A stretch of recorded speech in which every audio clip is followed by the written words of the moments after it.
سائل يقول: فضيلة الشيخ، طفت بالعام الماضي طواف الإفاضة بدون وضوء، فماذا علي؟ أفيدوني جزاكم الله خيرا. هذه المسألة فيها خلاف بين العلماء رحمهم الله، وأصح أقوال العلماء أن الطواف لا بد له من الطهارة من الحدث الأصغر والأكبر، لقوله عليه الصلاة والسلام: الطواف بالبيت صلاة، فوصفه بكونه صلاة، وقد قال كما في الصحيحين: لا يقبل الله صلاة أحدكم إذا أحدث حتى يتوضأ.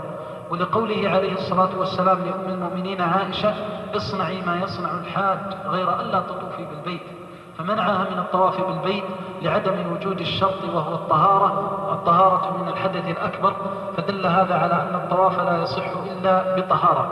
وعليك أن تعيد طواف الإفاضة، وطواف الإفاضة ركن لا يسقط إلا بالفعل، فإن رجعت إلى بلدك لزمك الرجوع وتطوف طواف الإفاضة.